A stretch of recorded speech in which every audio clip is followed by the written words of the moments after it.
All right, good afternoon, everybody. It's Kil Casey here live at the command post for the McKinley Fire, Thursday, September 12th, right around 3 o'clock. Special guest, Pat will be coming in here in 1 second. Let me give you a Deshka Landing update, just because a lot of folks yesterday talked around the community about the fire, the smoke that was out there. So there was a smoke out on the Deshka Fire, and a lot of you wonder in this break it down session, okay, what do we do now? Is this team here the Montana team, or is the incoming Type 3 team that's going to be arriving on Saturday monitoring the Deshka Fire? The answer is, and I talked to Phil, the FMO from the area, Fire Management Officer, the Department of Forestry is monitoring the Deshka Fire. So when those smoke reports come in, yesterday they launched a helicopter, they had firefighters on board, they flew over it, that's part of our aerial observation. They looked at the smoke area, it was a very small area that had some heat in it. We know that there's heat in the ground from the deep burning. And then they monitored it from the air and said, okay, is there any chance of this being anywhere near the fire line? If it had been, they would have landed the helicopter, crews go in there, helicopter gets a bucket, and they work the spot. When it's interior, which is often the case, then they go ahead and just continue the aerial observation, and then Mother Nature helps out today with some rain. So that's the plan for the Deshka Fire. For the McKinley Fire, I have Pat Hardy here. He's the operations chief. He's like Karen Scholl, who you met on the previous team. Pat's the guy who's moving all the parts and pieces around, and he's also developed this very cool repair map that this is kind of our reveal. We haven't really showed this to the public yet, but this kind of kept order to the chaos, right? Yep, it helps us keep track of where we're at and where we're going. So let's walk through it a little bit. Okay, so let's go around the fire by division. We'll start up here in Division Alpha, which is the northwest side of the fire. As you look at the map, stuff with green, that's been repaired. No further work is needed in there. If it's blue, no repair was needed in the first place. So, does that mean it's mopped up too? Yep, mopped up and done. As we move into most of our crews in Alpha or in Yancey West in the subdivision there, mop up is largely done. Still a little bit of mop up going on. Most of the work is clearing along borough right-of-ways and power line right-of-ways, decking logs, making brush piles, and those, just managing that material from all the trees that had to come down. And folks are able to cut that firewood if they do it safely, right? Yep, the log decks are available for firewood for sure. And there are definitely people out there. And folks have been taking advantage of that. The brush pile stuff that's too small for firewood, eventually I think the plan is to bring in a masticator and grind all that up.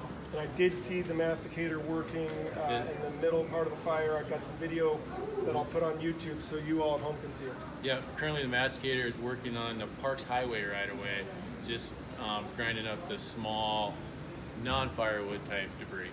Okay, great. And is it Pioneer Peak up here? Yep, Pioneer Peak is working in there today. Today's their last shift, and then they'll be going on R&R. So for those of you who put the signs up on the south end, when Pioneer was holding the fire back on August 18th and 19th during the big event, this is their second tour here. So they're going to do another R&R, and then we hope that they come back, right? I believe that's the plan. Okay, yeah, but just the way hotshot crews work, they are an asset for the whole state. So if there's a higher need, hotshot crews can quickly pack and go, right? Yeah, they could get sent to a higher priority elsewhere if there was a need. Okay, cool. Now moving on into Division Delta, which is essentially the east side of the highway up in the northeast corner. Most of the crews are in Yancey East, and that's just patrol and monitor status at this time. Not much going on there. It's, you can see the hand line here, it's in green. That's all been cleaned up, repaired, that's done. As we go down the east side of the fire there, that's all been rehabbed and repaired.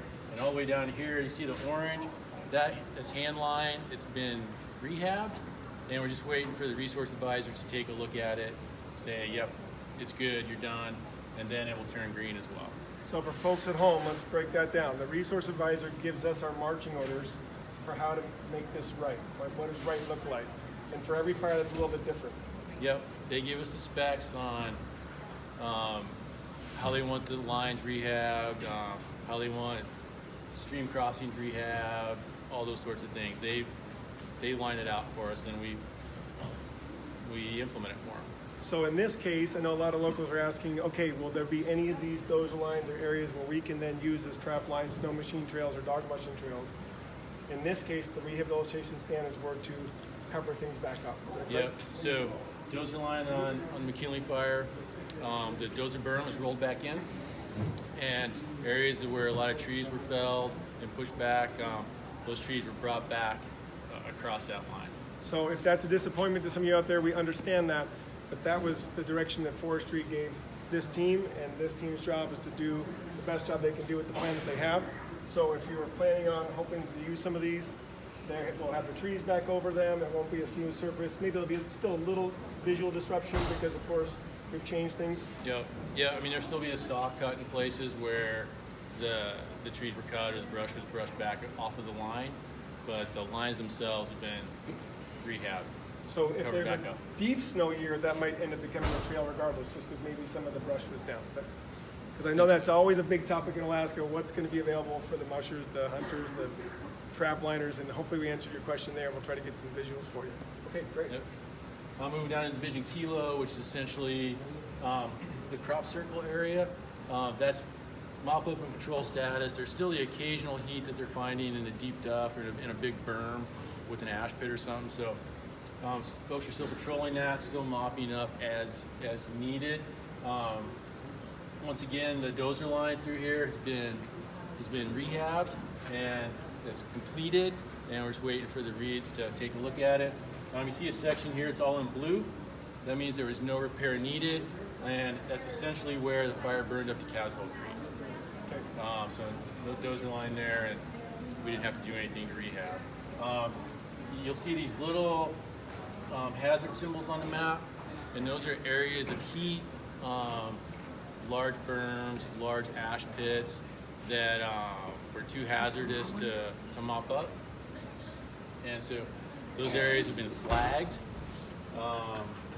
marked with flagging on the ground, and then collected in collector for the GIS layer, so folks know where they're at. The incoming team will know where those are and what that hazard is. So that translation, collector's a program that we have on our iPads or cell phones. We can punch a data point, a GPS location, and then that gets loaded in, that gets handed over to our mapping team, and then they plot it, right? Correct. Pretty straightforward, but in case you didn't know at home, that's how we do it. Yep. There you go. Okay, so then we have Midnight Suns, Chena, right? Yep. So the two crews that are left are Pioneer Peak, last day today, but they should be coming back, and then Chena. Yep. So I just saw them on the highway. They're out there with their chainsaws hiking around, very visible. Yep. So Chena, right now they're assigned to the repair group, repair division, and they're spending most of their time working with the brush clearing and chipping operations going on. Some areas of steep slopes that burned really hot, all the organic material was burned off, and to stabilize those soils, we're using a chipper and broadcasting that material back onto that slope just to help stabilize that. Great. Forward. And then what's your last day, you think? Our last day?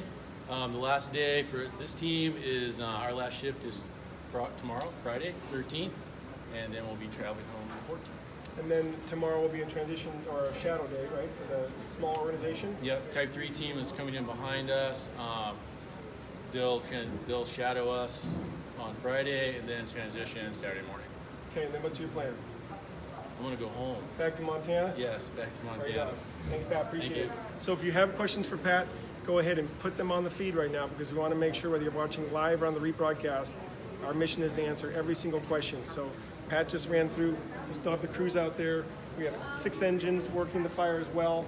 You'll see them driving up and down the highway, so please watch your speed.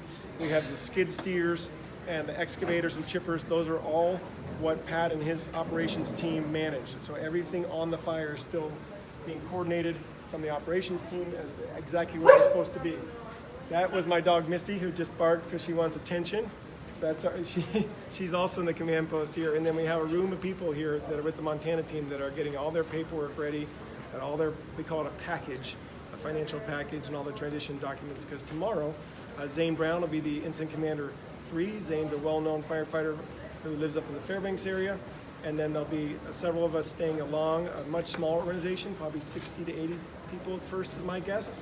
And we will be no longer here in the community center we'll be moving our entire camp over to where our base camp is in La Dasa. And so therefore the community of Willow will be able to have their community center back. And Sarah Rouse is working the camera. Sarah, any questions coming in? Nope, just lots of things. Okay, I'm just looking through my notes just to make sure we got all your previous questions. The why are firefighters still here? Still plenty of those big heavy equipment to direct. We actually interface with the equipment. If they don't operate on their own, they have what's called a heavy equipment boss. That's a firefighter with a lot of experience whose job it is to direct the operator around. That's one reason why we're still here. We're still here to take care of the hot spots. We're still here to take care of the trees. We're low stumping. We're doing the collecting of the data to make sure that it's verified. We're doing some clearing of some of the areas as well. So the crews will remain on the fire for as long as needed, and they will be in a smaller capacity here. Sarah did point out earlier that most of the work we're doing with all of the wood is in the borough and the Department of Transportation right-of-ways. We're not doing a whole lot of work on private easements and private land because that's the private homeowners. But when we talk about those publicly owned easements, and that's where it would be problematic if we started to have a whole lot of metal and things piled in those public easements, because then that becomes in the way of normal operation of MEA or other folks. So if you have metal that you're looking to get removed off your property, please stage it still on your property, and then keep an eye out for really kind people on Facebook have been offering, like a car crushing company offered to come and get extra cars the other day, and I know some people took them up on that.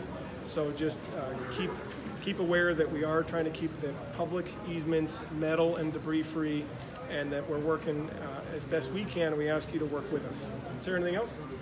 Okay, great. We'll go ahead and keep checking this feed, so post your questions. We'll get back with you tomorrow, and we're here to answer your questions. Thanks.